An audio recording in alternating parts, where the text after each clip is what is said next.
सर्वसामान्यांच्या हक्काचा आवाज जागर जनस्थान।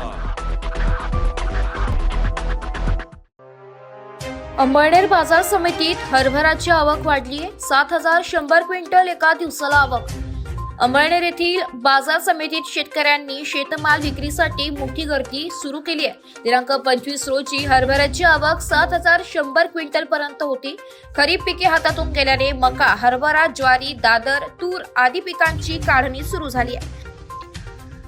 मागील आठवड्यापासून रब्बी हंगामाची पिकवलेल्या धान्याची आवक सुरू झाल्याने बाजार समिती आवारात वाहनांची गर्दी होऊ लागली आहे। दिनांक 25 रोजी बाजार समितीत सुमारे 7,100 क्विंटल हरभऱ्याची आवक झाली असून मालाला त्याच्या प्रतीनुसार भाव देण्यात आलाय। यंदा तालुक्यात रब्बी हंगामात हरभरा, मक्याचे पेरा मोठ्या प्रमाणावर होतात, त्यामुळे बाजार समितीमधील धान्याची आवक वाढली आहे। तालुक्यातील शेतकऱ्यांनी शेतमाल बाजार समिती आवारात मोठ्या प्रमाणात विक्रीस आणल्याने गर्दी पाहायला मिळाली। शेतमालात प्रामुख्याने हरभरा, मक्याची आवक चांगल्यापैकी आहे। हरभऱ्याची आवक एवढ्या प्रमाणात वाढल्याने भाव स्थिर राहण्याची अपेक्षा शेतकऱ्यांना आहे। अंबळनेरसह शेजारी शिंदखेडा, चोपडा तालुक्यातील चहार्डी, अनवर्दे परिसर, धरणगाव, पारोडा या भागातून आवक येत असते। येथून रेल्वे रॅक देखील माल भरण्यासाठी लागतो। येथून हरभरा खरेदी करून तो परराज्यात रवाना केला जातो।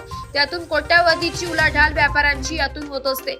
अंबळनेर बाजार समितीत विकलेला मालाची रक्कम शेतकऱ्यांना लगेच मिळत असल्याने व पारदर्शकपणे कारभार चालत असल्याने इतर तालुक्यातील शेतकरी देखील मोठ्या प्रमाणात पसंती देतात व लांबून माल विकण्यासाठी दाखल होतात। दिनांक 25 रोजी रब्बी हंगामातील धान्याची आवक गहू 400 क्विंटल, लाल मका 2,500 क्विंटल, चापा हरभरा 3,500 क्विंटल, काबोली हरभरा 3,500 क्विंटल तर तूर 500 क्विंटल। जागर जनस्थानसाठी प्रतिनिधी फराज अहमद, जळगाव।